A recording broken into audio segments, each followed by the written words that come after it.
Agora, meio-dia e 31 de sexta-feira. Sexta-feira é dia em que a gente encerra a semana com um comentário especial de Paulo Martins. Olá, boa tarde, Paulo. Boa tarde, boa tarde.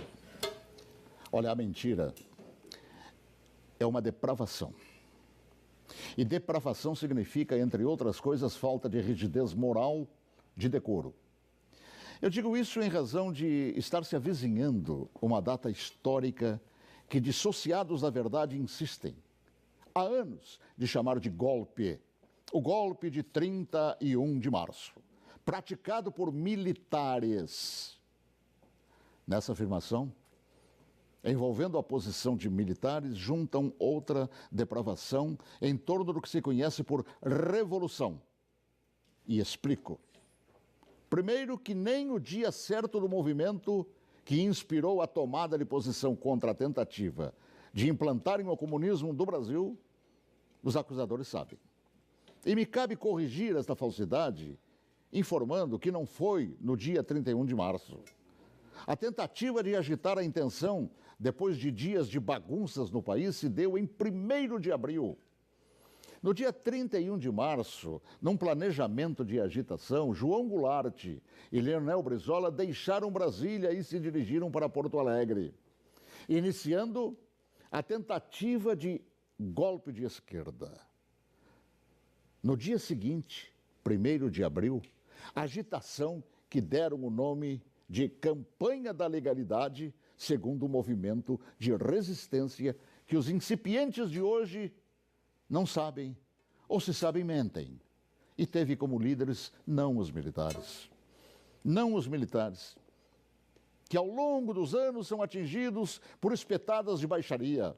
A liderança daquele movimento revolucionário pertenceu a civis que inspiraram o povo brasileiro a sair às ruas aos milhares em todas as capitais, em passeatas que ficaram conhecidas como Marcha da Família com Deus pela Liberdade. E os civis que promoveram e lideraram a revolução foram os governadores, civis, repito, do Paraná, Ney Braga, de Minas Gerais, Magalhães Pinto, da então Guanabara, Carlos Lacerda, do Rio Grande do Sul, Hildo Meneghetti, de São Paulo, Adhemar de Barros, de Santa Catarina, Celso Ramos, além dos jornalistas Roberto Marinho, do Globo, e Assis Chateaubriand, dos diários e emissoras associados, esta última empresa para a qual eu trabalhava.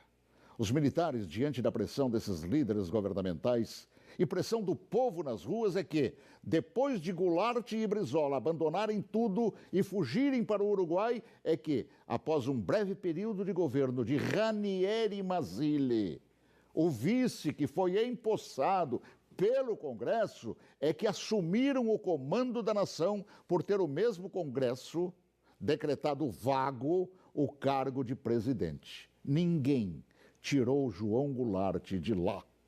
Ele é que fugiu. Eu ouvi fugir. Assim, é um depravado. Todo aquele que mente sobre o que chama de golpe. E que foram os militares que assim determinaram, pois golpe é o que queriam os sociopatas implantar. E rótulo de depravados, tanto aqueles como os que hoje repetem a mentira por uma razão, uma simples razão.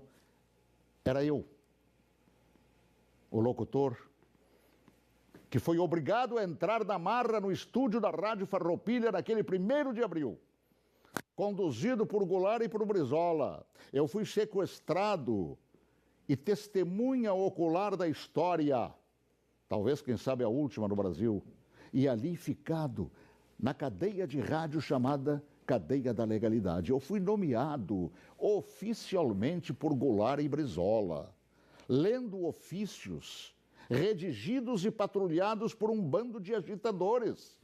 Eu acompanhei toda a história, também depois, através do tempo, e todos os seus capítulos não cabem aqui.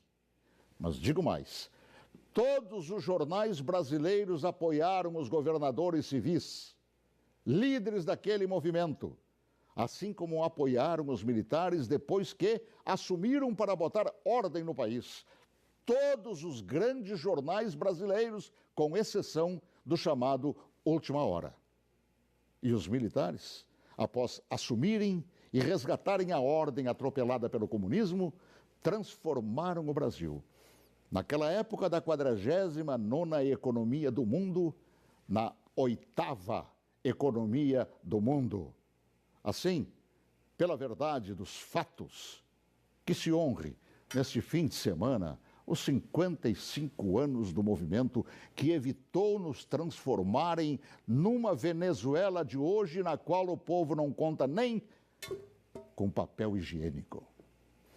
Boa tarde, se Deus quiser, até logo mais, às 18h40, com espaço de ponto de vista. Olha que eu conheço inúmeras histórias suas, Paulo Martins, mas essa eu confesso que eu desconhecia. E essa é verdade porque eu fui testemunho ocular de tudo. A gente que estuda jornalismo tantos anos ouve falar de diários associados. Jamais imaginei, Paulo, que você estava lá testemunhando tudo isso. Estava lá, no batente, cobrindo, inclusive, isso que hoje mentem por todo o Brasil. Paulo, escreve um livro que eu quero ler. Tá bom? Já comecei. Então tá bom. Bom, a gente vai ficando por aqui.